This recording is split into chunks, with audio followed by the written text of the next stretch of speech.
உலக மொழிகளுக்கு எல்லாம் தாயாக, மூல மொழிகளாக, பண்டைய கால மொழிகளாக திகழும் செம்மொழி தகுதியை பெற்றது மொத்தமே 6 மொழிகள்தான். தமிழ் மொழி, எபிரேய மொழி, லத்தீன் மொழி, சீன மொழி, கிரேக்க மொழி மற்றும் சமஸ்கிருத மொழி. இவற்றில் கிரேக்கம், லத்தீன் மற்றும் சமஸ்கிருதம் ஆகிய 3 மொழிகள் மக்களால் அதிகம் பேசப்படாமல் இறந்து போன மொழிகளாக மாறிவிட்டது. இந்த பதிவில் பண்டைய கால மொழியாகிய எபிரேய மொழி காலப்போக்கில் எப்படி அழிந்தது, இறந்து போன எபிரேய மொழி மீண்டும் புத்துயிர் பெறும் என்று கிமு 630, அதாவது 2600 ஆண்டுகளுக்கு முன்பாக நமது பைபிளில் முன்னுரைத்த தீர்க்க தரிசனத்தின்படியே புழக்கத்தில் இல்லாமல் செத்து போன எபிரேய மொழி உயிர்த்தெழுந்து புத்துயிர் பெற்று எப்படி இஸ்ரேலிய யூத மக்களினால் மீண்டும் பேசப்பட்டது, எப்படி இது நடந்தது, யாரெல்லாம் இதற்கு காரணமாக இருந்தனர் என்று இந்த பதிவில் விரிவாக பார்க்கலாம். வீடியோ பிடித்திருந்தால் லைக் செய்யுங்கள். பரிசுத்த வேதாகமத்தின் வரலாற்றின்படி முதலாக இறைவனால் படைக்கப்பட்டவர்கள் ஆதாமும் ஏவாளும். ஆதியாகமம் 1 முதல் ஆதியாகமம் 11 பாபேல் கோபுர சம்பவம் வரை, ஆதாம் முதல் நோவாவின் காலம் வரை கிட்டத்தட்ட 1700 ஆண்டுகளாக உலகமெங்கும் ஒரே பாஷைதான் இருந்தது.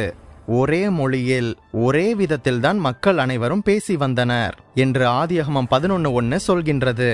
இந்த பாபேல் கோபுரம் சம்பவத்திற்கு பிறகு மக்கள் அனைவரும் பிரிந்து உலகின் பல பாகங்களுக்கு சிதறி சென்று பல பாஷைகளை, மொழிகளை பேச துவங்கினர். இந்த பாபேல் கோபுரத்தை பற்றிய வீடியோ லிங்க் டிஸ்கிரிப்ஷனில் உள்ளது, பார்க்காதவர்கள் பின்னர் பார்த்து கொள்ளுங்கள். இந்த சம்பவத்திற்கு முன்பாக பேசப்பட்ட ஒரே மொழி என்ன என்று ஆராய்ச்சியாளர்கள் ஆராய்ந்தபோது உலகின் முதல் மொழியாக ஆதாம் பேசியது ஆதாமிக் மொழி என்று அதை கூறுகின்றனர். முதலாவதாக உருவான பெண்ணுக்கு ஆதாம் கொடுத்த பெயர் ஹீப்ரு மொழியில் மட்டுமே, அதாவது எபிரேய மொழியில் மட்டுமே அர்த்தம் கொள்ளும் வகையில் இருக்கின்றது என்று ஆராய்ச்சியாளர்கள் சொல்கின்றனர். ஆகவே உலகின் முதல் மனிதர்களாகிய ஆதாமும் ஏவாளும் பேசிய மொழி எபிரேய மொழியாகத்தான் இருக்க வேண்டும் என்று கருதுகின்றனர். நம் அனைவருக்கும் தெரிந்த ஆபிரகாமுக்கு முன்பாகவே நோவாவும் கூட எபிரேய மொழியைத்தான் பயன்படுத்தினார் என்று ஆதாரங்கள் இருக்கின்றது. ஆதியாகமம் 11:16 படி நோவாவின் முதல் மகனாகிய சேமுடைய வம்சத்தில் ஏபேர் என்பவருடைய சந்ததியர்தான் எபிரேயர் என்று அழைக்கப்பட்டனர். இவர்கள் எபிரேய மொழியை பேசி வந்தனர் என்பது குறிப்பிடத்தக்கது. இந்த ஏபேரின் சந்ததியிலே சில ஜெனரேஷனுக்கு பின்பாக வந்த ஆபிரகாமை தேவன் ஊர் என்கின்ற கல்தேயர் தேசத்து பட்டணத்தில் இருந்து கிமு 1921 அவரை அழைத்து ஆபிரகாமை தான் காண்பிக்கின்ற தேசத்திற்கு போக சொன்னபோது அவர் கல்தேயர் பட்டணம், அதாவது மெசபத்தோமியா, தற்கால ஈராக், எபிரேயம் என்கின்ற செமிட்டிக் மொழியை பேசி வந்தார். கானான் நாட்டிற்குள் குடிவந்த எபிரேயர் என்று அழைக்கப்பட்ட ஆபிரகாமின் சந்ததியர் கானான் பகுதிகளில் பேசப்பட்டு வந்த பொனீஷிய, கானானிய மொழிகளோடு தங்களது எபிரேய செமிட்டிக் மொழியை சேர்த்து ஒரு கலப்பு மொழியை பேசி அவர்கள் அதை எழுதவும் ஆரம்பித்திருக்க வேண்டும் என்று ஆராய்ச்சியாளர்கள் சொல்கின்றனர்.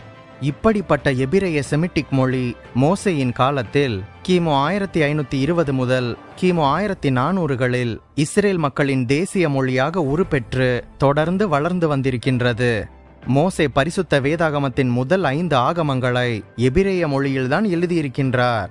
பழைய ஏற்பாட்டின் மூல பிரதிகளில் ஒரு சில அதிகாரங்கள் தான் அரேமிக் மொழியில் எழுதப்பட்டன, மீதி எல்லாமே எபிரேய மொழியில்தான் எழுதப்பட்டுள்ளது. கிமு 1440 வருடங்களில் மோசேயும் இஸ்ரேல் மக்களும் எபிரேய மொழியில் பேசி எழுதினர் என்பதை உறுதிப்படுத்தும் விதமாக யாத்திராகமம் 17, 13, 14 படி சீனாய் மலை பகுதியிலும் அதற்கு சமீபமான இடங்களிலும் எபிரேய மொழியின் கல்வெட்டுகள் கண்டுபிடிக்கப்பட்டிருக்கின்றது என்பது குறிப்பிடத்தக்கது. மோசே பரிசுத்த வேதாகமத்தின் முதல் 5 ஆகமங்களை எழுதவில்லை என்று கூறும் வேத புரட்டர்களுக்கு இது ஒரு சவாலாக அமைந்துள்ளது. இப்படியாக பண்டைய காலத்தில் இருந்தே இந்த ஹீப்ரு மொழி இஸ்ரேல் மக்களினால் பேசப்பட்டு வந்துள்ளது.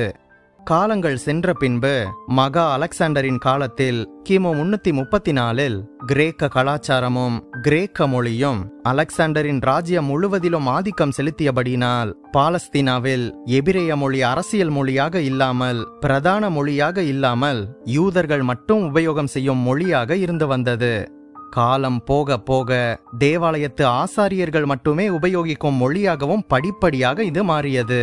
இதற்கும் மேலாக தேவாலயத்து ஆசாரியர்கள் பரிசுத்த வேதாகமம் எழுதப்பட்டிருக்கும் மொழியாக இது இருப்பதினால் இது பரிசுத்த மொழி, ஆண்டவரை தொழுது கொள்ள மட்டுமே இதை உபயோகிக்க வேண்டும், சாதாரணமாக பேசுவதற்கு இதை உபயோகிக்க கூடாது என்று சொல்லி மூட கொள்கையை பரப்பியபடியினால் கிரேக்கர்களின் காலம் முதல் தேவாலய ஆசாரியர்கள் தவிர வேறு ஒருவருமே பேச முடியாத மொழியாக இது மாறியது. அதனால்தான் அரேமிக் மொழி சாதாரண மக்களின் மொழியாகவும், கிரேக்கர்கள் காலத்தில் கிரேக்க மொழிதான் அரசாங்க மொழியாகவும், ரோமர்களின் காலத்தில் லத்தீன் தான் அரசாங்க மொழியாக இருந்து வந்தது. நமது பைபிளின் பழைய ஏற்பாடு எபிரேய மொழியில் எழுதப்பட்டது என்பது நமக்கு தெரியும். ஆனால் புதிய ஏற்பாடு கிரேக்க மொழியில் எழுதப்பட்டதற்கு இதுதான் காரணம். அதன் பின்பு கிபி 70 ரோமர்கள் யூதர்களை சித்திரவதை செய்து கொடுமைப்படுத்தி பலரை கொலை செய்து யூதர்களையே பாலஸ்தீனாவிலிருந்து விரட்டிவிட்டு அவர்களை உலகமெங்கும் சிதறடித்த போது இந்த எபிரேய மொழி பாலஸ்தீனாவில் முழுமையாக மறைய துவங்கியது. இந்த யூதர்களும் தாங்கள் சிதறிப்போய் குடியேறிய நாடுகளின் மொழிகளையே அவர்கள் பேசி எழுதவும் கற்றுக்கொண்டனர். எபிரேயத்தை மறந்துவிட்டனர். கிபி 9ஆம் நூற்றாண்டு முதல் கிபி 18ஆம் நூற்றாண்டு வரை எபிரேய மொழி உலகம் முழுவதிலும் ஒரு பேசும் மொழியாக கூட இல்லாமல் போய்விட்டது. எபிரேய மொழி ஒரு செத்து போன மொழியாக, டெட் லாங்குவேஜாக கருதப்பட்டது. ஆனால் பாருங்கள், நமது ஆண்டவர் இப்பேற்பட்ட மொழியை பற்றி செப்பனியா தீர்க்கதரிசியின் மூலம் கிமு 630 முன்னறிவிப்பை தீர்க்க தரிசனத்தை சொல்லியிருக்கின்றார். அப்பொழுது ஜனங்கள் எல்லாரும் கர்த்தருடைய நாமத்தை தொழுது கொண்டு ஒருமனப்பட்டு அவருக்கு ஆராதனை செய்யும்படிக்கு நான் அவர்கள் பாஷையை சுத்தமான பாஷையாக மாற பண்ணுவேன் என்று செப்பனியா 3:9 ஆண்டவர் வாக்கு பண்ணியிருந்தார். ரெஸ்டோர் என்பது பழைய நிலைக்கு கொண்டு வருதல் என்று அர்த்தம். ஆகவே செத்து போனதாக கருதப்பட்ட எபிரேய மொழி பழமையான நிலைக்கு கொண்டு வரப்படும் என்று ஆண்டவர் அவர்களுக்கு ஏற்கனவே வாக்கு கொடுத்திருக்கின்றார்.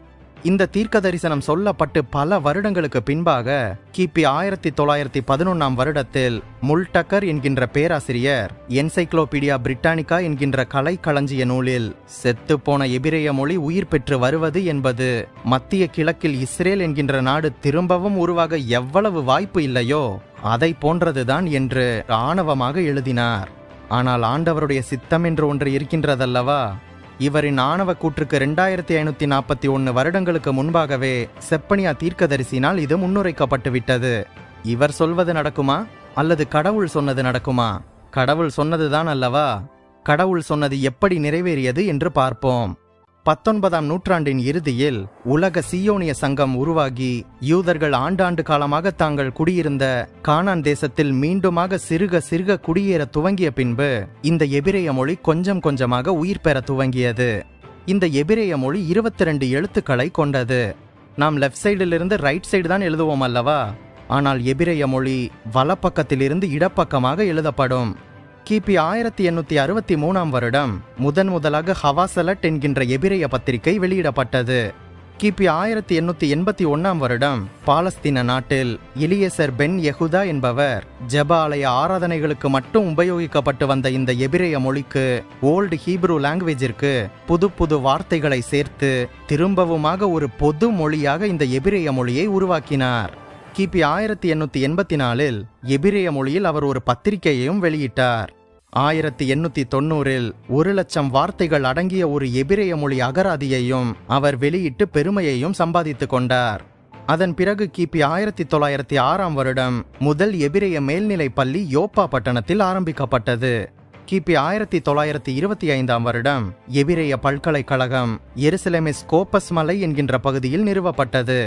பாலஸ்தீனாவை பிரிட்டிஷ் நிர்வாகம் ஆட்சி செய்து கொண்டிருந்த காலத்தில் இந்த எபிரேய மொழிதான் பாலஸ்தீனாவின் அதிகாரப்பூர்வமான மொழியாக பிரிட்டிஷினரினால் அறிவிக்கப்பட்டது என்பது குறிப்பிடத்தக்கது. 1948ஆம் வருடம் இஸ்ரேல் என்கின்ற தனி நாடு மீண்டுமாக உருவான போது இந்த எபிரேய மொழி இஸ்ரேலின் தேசிய மொழியாக மீண்டும் மாறியது. ஒரு காலத்தில் செத்துப்போன மொழி உயிர்த்தெழுந்து மீண்டும் மக்களால் அதிகமாக பேசப்பட்டது. 1948ஆம் வருடம் ஸ்கோபஸ் மலைப்பகுதி யோர்தான் நாட்டுடன் சேர்ந்து விட்டபடியினால் இந்த எபிரேய பல்கலைக்கழகம் கிவாத்தாரம் என்கின்ற ஊருக்கு மாற்றப்பட்டது.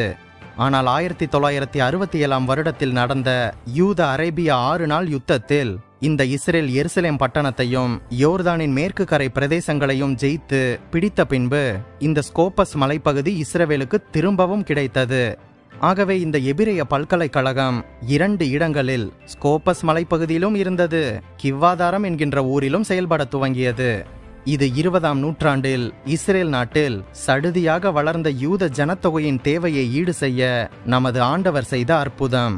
20ஆம் நூற்றாண்டில் 100 வெவ்வேறு நாடுகளிலிருந்து 85 வெவ்வேறு மொழிகளை பேசும் யூத ஜனங்களை ஒன்று சேர்க்க ஒரு மொழி தேவை என்று யூத தலைவர்கள் உணர்ந்து உல்பான் என்கின்ற முறையில் பட்டணங்களிலும் சிற்றூர்களிலும் கூட ஒரு சாதாரண அறிவுள்ள மனிதன் 6 மாதங்களில் இந்த எபிரேய மொழியை கற்றுக்கொள்ளத்தக்கதாக ஒரு ஒழுங்கை செய்திருக்கின்றனர்.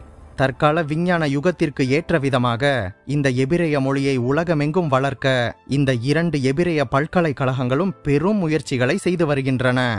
ஒரு காலத்தில் செத்துப்போன மொழி, டெட் லாங்குவேஜ் என்று கருதப்பட்ட எபிரேய மொழி ஆண்டவர் செப்பனியா தீர்க்கதரிசியின் மூலம் முன்னுரைத்த பிரகாரமே ஜனங்கள் எல்லாரும் ஒருமனப்பட்டு கர்த்தரை தொழுது கொள்ளும்படிக்கு அவர்களுடைய பாஷையை சுத்தமான பாஷையாக மாற பண்ணுவேன் என்று அவர் கொடுத்த வாக்கு 2600 வருடங்களுக்கு பின்பாக ஆச்சரியமான விதத்தில் நிறைவேறியது.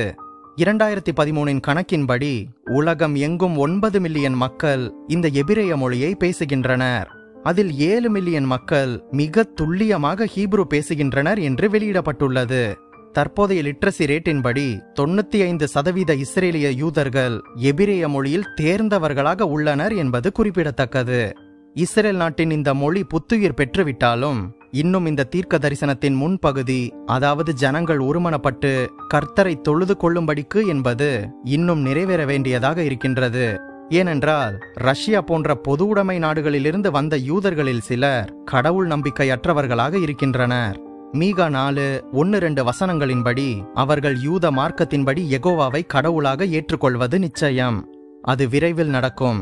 அதுபோக இந்த யூதர்கள் தாங்கள் கொலை செய்த இயேசு கிறிஸ்துவை தங்களின் சொந்த இரட்சகராக மேசியாவாக ஏற்றுக்கொள்ளும் காலமும் வரும் என்று சகரியா 12:10 முன்னறிவிக்கப்பட்டுள்ளது.